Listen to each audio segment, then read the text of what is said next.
আমরা অনেক হুমকির মধ্যে আছি। এখন তারা শুধু হুমকি দিতেছে আমাদের বাড়ি জ্বালাই দিবে, আমাদের ঘর জ্বালাই দিবে, আমারে মেরে ফেলার জন্য 50 লক্ষ টাকা ঘোষণা দিছে।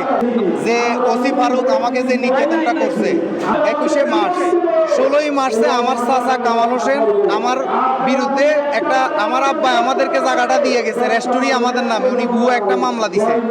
দেওয়ার পরে 16ই মার্চে মামলাটা যখন আমরা ইনকোয়ারিতে আসছে আর আমরা পাইছি, আর তখন আমরা দেখলাম যে এই জায়গা আমাদের নামে রেস্টুরি, উনি ভুয়া মামলা দিছে, আরে ভুয়া মামলা দিছে। দেওয়ার পরে যখন দেখছে যে উনি আর পাবে না, তখন ওসি ফারুক রে 1 লক্ষ টাকা উনি ঘুষ দিয়ে এবং কি আমাকে নিয়ে মাইটে দিছে। দেওয়ার পরে আর কোনো ইস্যু না পেয়ে নাঙ্গলকোটের এই জসিম কাদেরকে ম্যানেজ করে রাইতে 3টা বাজে আমার নামে একটা মামলা দিয়ে, সাধারণ একটা মামলা দিয়ে আমার জেলে দিছে।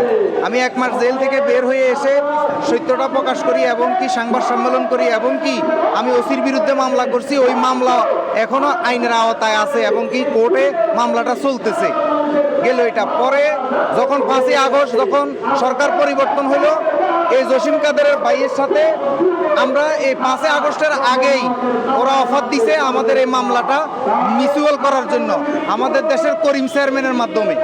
পরে আমি বলছি যে না, এটা যেহেতু আইনের পর্যায়ে গেছে, আইনে যেটা করে সেটা হবে। পরে আমি আর বসি নাই। পরে 5ই আগস্ট সরকার পরিবর্তনের পরে খালেদ সাইফুল্লাহ জসিম কাদেরের ভাই, সে আমার কাছে 20 লক্ষ টাকা দাবি করছে নাঙ্গলকোট স্টেশনে। পরে আমি তারা 2000 টাকাও দিছি, খুশি। আমি কিছু না, আমার কাছে এত টাকা নেই, আপনি এমনি কিছু খাইয়েন, আমার কিছু করা লাগবে না।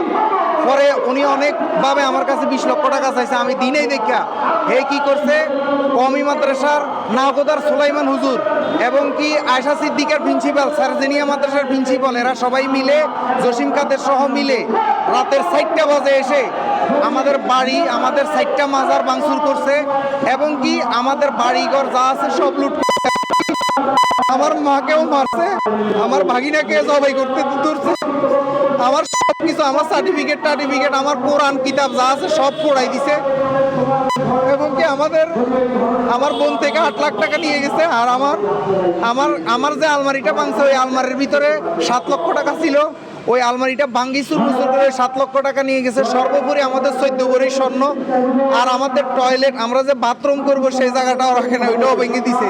আমাদের টয়লেট বাথরুমের যে বদনাটা আছে সেগুলোও নিয়ে গেছে, মানে আমাদের কিচ্ছু রাখে নাই।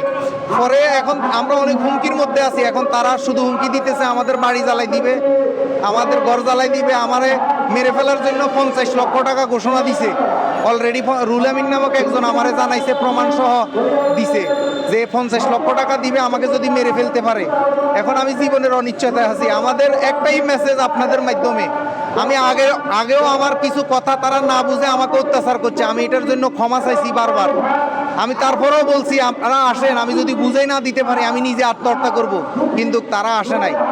আমাদের একটা সিলসিলা আছে, আমাদের দয়াল নবী হয়ে, গাউসে পাক হয়ে, খাজা বাবা হয়ে, গৌসুল আজম মাইজভান্ডারি হয়ে, আমরা এই দেশ সৃষ্টি হওয়ার আগে আমাদের আব্দুল গনি হিয়াজুরির মাধ্যমে আমরা এই তরিকত পালন করি। আমরা কোনো দলের না, আমরা কারো ক্ষতির মধ্যে নাই, আমরা আমাদের থাকলে খাই নাইলে নাই। কিন্তু তারা অহেতুক জোর করে তাদের সিলসিলা, তাদের কৃষ্টি কালচার, তারা তাফসিরুল কোরআন মাহফিল করে, তারা গান বাজনা পছন্দ করে না, তাদের এইগুলা আমাদের উপর সাফাই দিতে চাচ্ছে জোর করে করে। তারা আমাদের মাজারগুলো ভেঙে ফেলছে। তাদের আকাবিদদের মাজার নাই, কবরের চতুর্পাশে খুঁটি দিয়ে রাখে, তাদের আকাবিদদের কবরের মাজার নাই, সেই জন্য তারা জোর করে আমাদের মাজারগুলো ভেঙে